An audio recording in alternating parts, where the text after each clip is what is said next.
Welcome to Hot Button, and I am Tayo Adeleke. We shall be discussing on drug addiction, how it affects relationship. And with me on the program, I have Adeleke and Udoma Ann. welcome on the program. Thank you. Today, when we look at the world, according to World Health, over 55.5% of youths, male and female, are into drug. Bayo, how can you describe drug addiction? Drug addiction is a compulsive behavior whereby people are used to taking a particular drug, not minding the side effects or the adverse or whatever might be the outcome or the disaster that might result from the regular intake of such a drug. So people just continue to take it, not minding how possibly it might make them look, not minding the negative outlook that might result from the intake. And Han, do you have any other opinion on drug? Yeah, he's correct. It's basically repeated use of drugs that has created a sort of dependency for that person. So in that moment, they always have to rely on taking drugs, because you see examples of people that will tell you, oh, I need to get high before I can do certain things. They've created a dependency for drugs to do things. They've created a dependency for drugs to do things, maybe to carry out some things. You have to depend on that drug before you can do anything you want to do. So we have various types of drugs, especially in our region here. Can you mention a few of them? Anyway, it depends. Okay. There is a difference between a drug and a medicine. Medicine, yes. Nevertheless, people abuse substances. Yes. Many things outside drugs or medicines. Many people abuse so many things. But because this is the topic for today's discussion, yes. Commonly abused drugs ranges from the most very common paracetamol to some other things like some sedatives. There are several others. We have people who are accustomed to taking alcohol, and that is actually one of the most commonly addictive substances that we have in our environment. Apart from alcohol, there might be some depressants that some people take just to feel, just to escape some weird feelings, and a host of others might be cannabis, specifically now.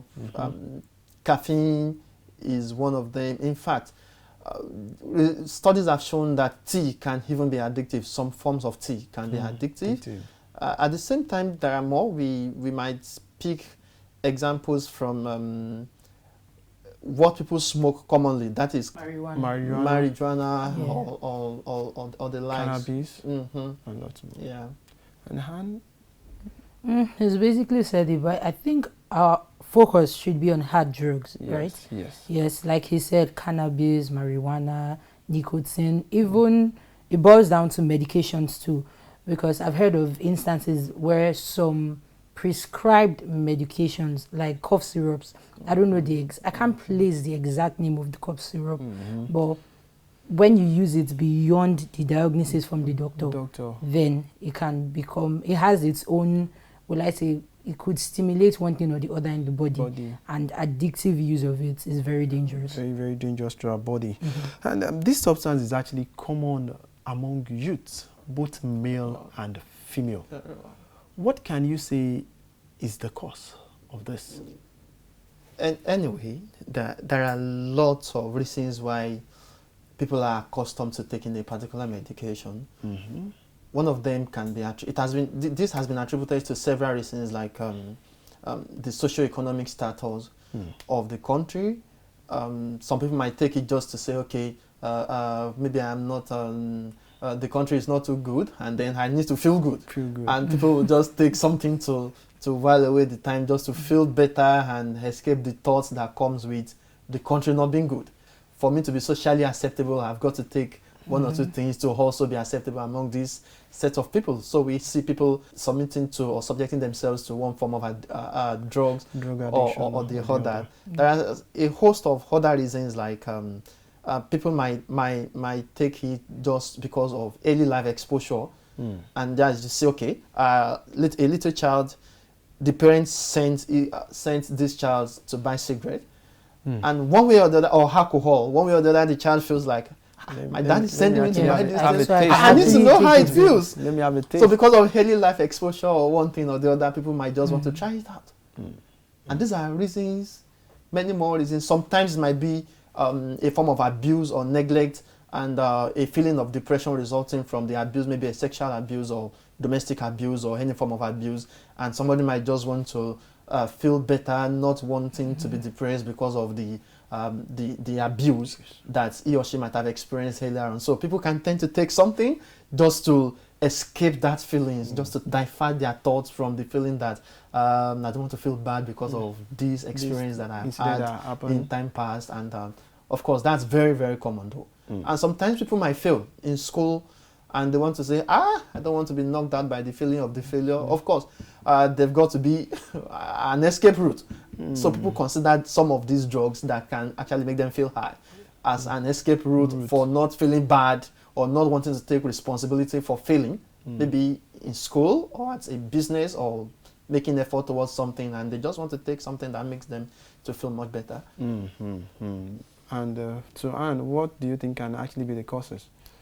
He's practically said a whole lot of reasons. I think one huge one that I find common in society today, especially among youths, is trying to escape their reality. Like he said, past experiences, abuse, and many other things could be factors that makes them take drugs. Drugs, according to the people that use it, it gives them a temporary escape from their reality. So in that moment, they're able to find peace, they're able to forget whatever is troubling them. But we see that later on, it doesn't even last long. At the end of the day, you still come back to face your reality. So sometimes it's just because in the spur of the moment, maybe the heat is too hard or too much on them. They just want to escape for a little while. It could also be family, it could be friends or people around. Oh, I see people doing it. Nobody is saying anything, or I see that they're still doing well in life. I might as well do the same thing. So it could just be learning from what other people are doing, from environment and society. Maybe seeing it from the ills part of the society, and society is not doing anything. Look, let me just join in and try it. So some people are addicted to this substance, see it as a means to ease their stress, while some see it as a means of enjoyment. Does that really work? I'll answer this way. For somebody who is just starting to engage in a form of addiction, the person must have believed that it works. And then for someone who is already into the act, the person must believe it is working. Because if it is not working for him or her, you can't expect the person to keep on using it. You expect the person to just find an alternative, a better one for him or her. For example, I know some individuals who take some form of soft drinks, maybe cola or something, caffeinated drinks, and then they tend to feel better because of this thing. It is just because it makes them to get additional strength. And there was one person in particular who told me, I have extra energy to cope with the deadlines of the day. And through that, getting addicted to it. And like that, I know this person takes it every day. I have known him to be on this for years, and he's still on it. And there is nothing you can say that can make him stop, because every day I must take a bottle of. He can distinguish between the one that has gas, the original one, and the one that is not so original. So you know, people take it for different reasons because it works for them. I know some people take antibiotics repeatedly. Regularly. Some people take some drugs. Like some pain relievers. Pain relievers, thank you, because it helps them to distress.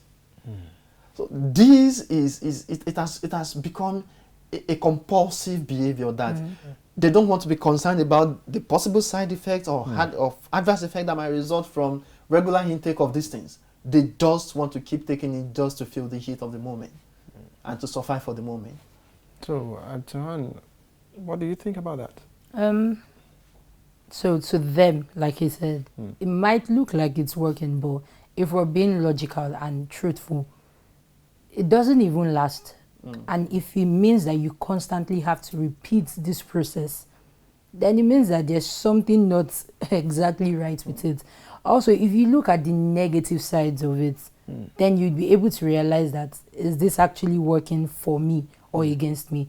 Because many times there are cases and stories of people that have built dependency on drugs, and you see how their lives turn out when they continue to follow this same pattern. So if we look at it, I don't think I would say it is really working. Something that's just providing temporary solutions in quotes and still making you have health issues and other negative sides that you would have to start working on and taking care of. I don't think that's something to be described as working for you.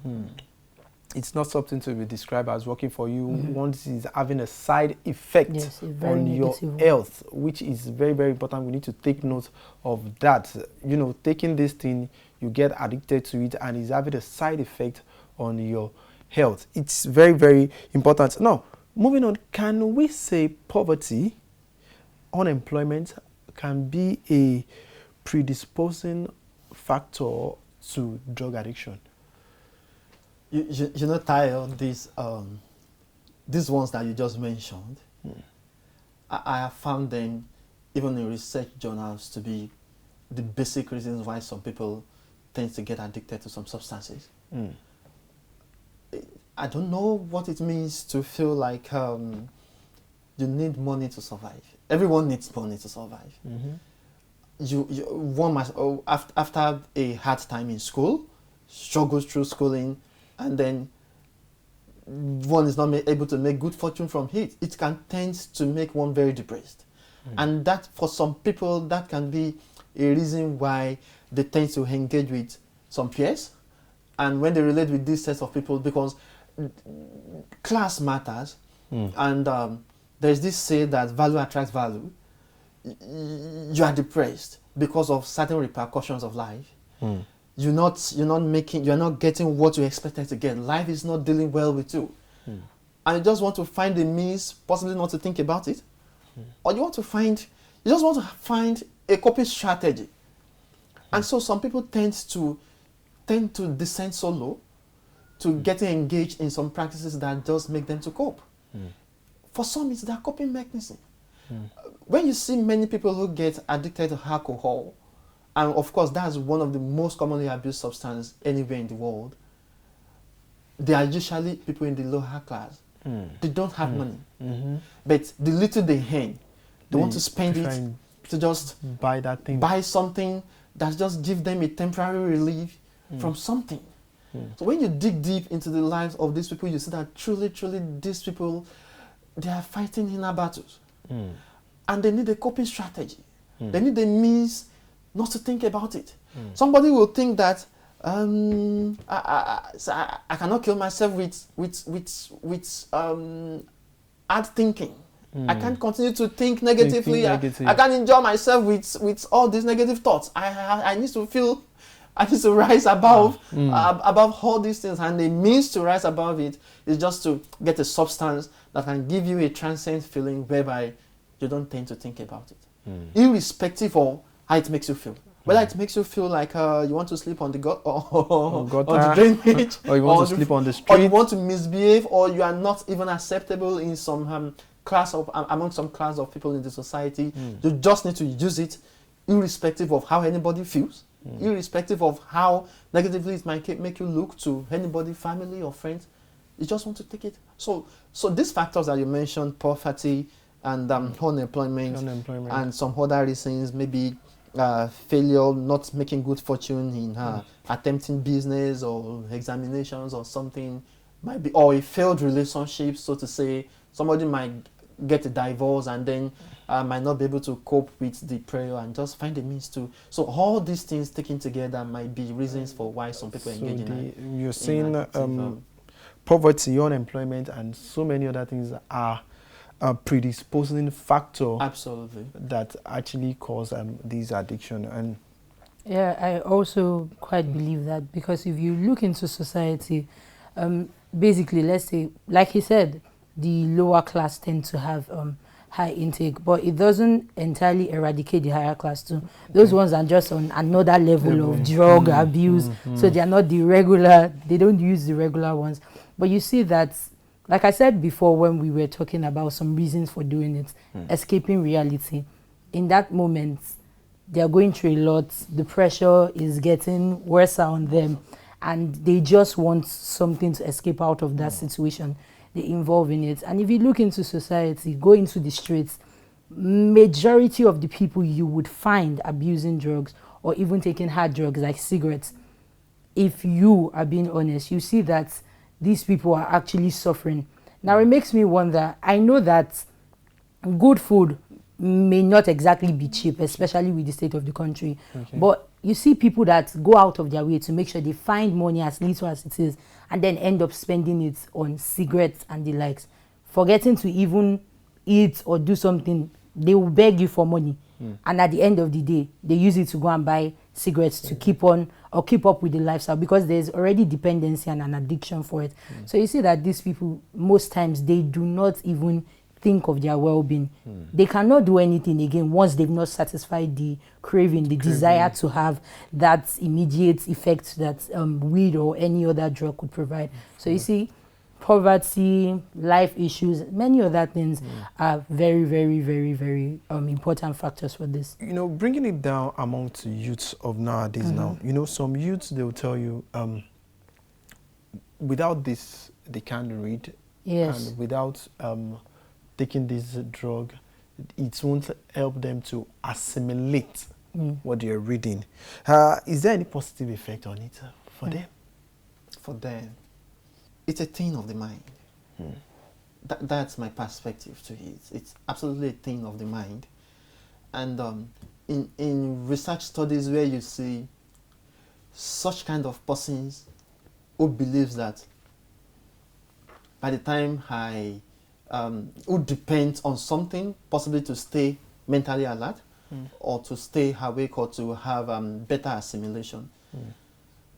In certain studies, when they are given something called a placebo is something that does not even have the property, the particular pharmacological or the health benefits they are looking for. A neutral substance, maybe water, a very neutral, just okay, this is the exact thing you used to take that used to make you feel high. I have a better brand of it. Just say it in a very good way, give it to them, and it is water. Sometimes in the hospital, it may just be saline water, and just give it to these people. You see that after taking this thing, because they do not know that this is not what I used to take, after taking this thing, they will even tell you, it makes me even feel much more better than the one I do take. Not knowing it's water. It's even a neutral substance. Far from what they used to take or what they are accustomed to taking.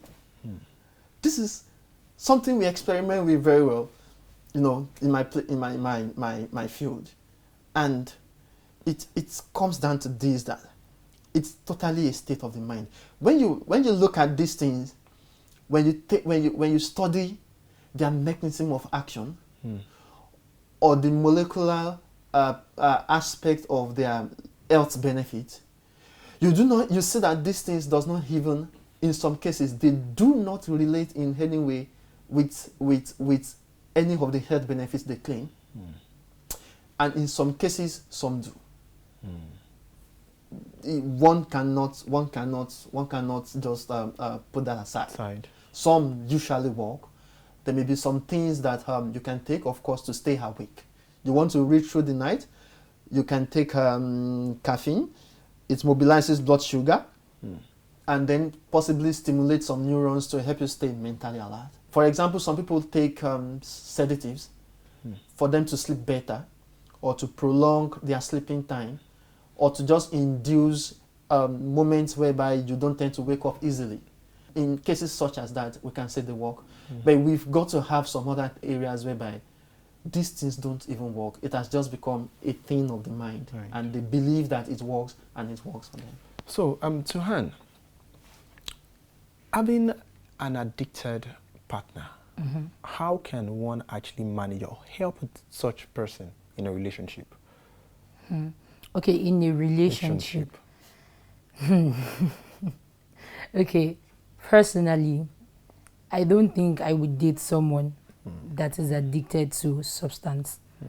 We can be close, we can be a couple of things, but not in a relationship. But if you find yourself in that situation, you probably went into this relationship and this person was not even using drugs and all of that.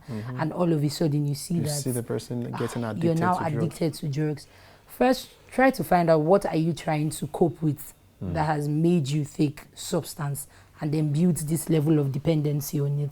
And when you find out on your own, you cannot exactly help that person.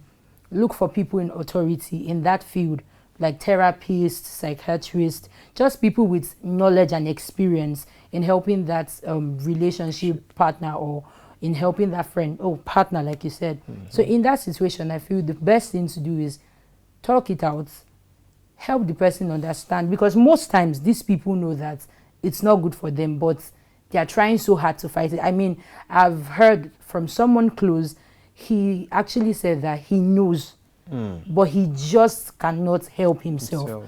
Like he's trying. He explained to me that there were times where he tried to abstain from drugs, but it's like there's this feeling that something is not sitting. Sometimes they even start seeing them making signs and all of those things that tells you that, oh, these people are actually not fine. And see, if they use those drugs, they won't get themselves. The situation will not get calm. So in that situation, seek help, because on your own you can't do it. Seek help, talk it out, ask for God's intervention, because it's certainly not just by willpower. It's not by saying I will change, I want to. So ask God to help you and follow up with healthy counsel for the person. I think in that situation, you should be able to save that relationship. And Tobias? Oh, I know why she was busy dissecting that aspect. I was thinking, what would I say? Thank you, Tayo, for that question. Like I said earlier, value attracts value. And when one is in a relationship whereby the other partner abuses, is addictive to something, or it might not even necessarily be a man-woman relationship. It might be a friend, a male friend, just friendship, and just somebody in that team is not. And I think at this stage it requires that every other person in that circuit, it is important that they build and hedge a pillar of support around this individual. How can we help this person overcome this? And you need to get several strategies. There has to be a way. I have always believed there is a way. There will always be a way. So just get several strategies, and then maybe one of those important things is not to be judgmental on the individual. Okay. And sometimes when you have to correct this person, there's a difference between correction and condemnation. Ensure not to be judgmental. Build an hedge around your friend. Build an hedge around your partner. I know friends are always there. We always need human support. Sure. One way or the other. Friends are always there to clean up messes. And that's why when you see some places like I read about some of the blues one of the blue zones in the world, Okinawa, Japan, they grow up in groups of 5. And this is a social class, one of those things that have been recognized by National Geographic to be responsible for their healthy lifestyle and then their longevity. When you are giving birth to, you grow up in a group of 5. So if somebody is straying, if somebody is involved in an addictive behavior, or somebody is abusing a substance or something, or engaging in a particular behavior that is not very appropriate, the remaining 4 members of the group can easily build an hedge around this person and call back. I believe we are stationed around one another to be able to help one another grow and get over some life repercussions. So it is important that we build an hedge around our partners and look for strategies that can help and implement them appropriately and as patiently and as prayerfully as possible. Yes, and as prayerfully as possible. It's very, very important as a human being. We need to build a hedge around ourselves. We need to support each other. As partners, we need to join hands together. When you see the other party addicted, you can actually be of help. Rather than condemning, you can help in controlling such situation. Drug addiction is actually in all facets of our society. But with the help of Christ and we putting hands together, we can actually overcome drug addiction and make a world a better place for every one of us. Thank you, Bayo and Anne, for coming on the program today. Thank you. And I hope our viewer out there have actually picked something about drug addiction today. You can help that person to be out of that drug addiction. I am Tayo Adeleke. Join us on the next edition of Hot Button. Bye.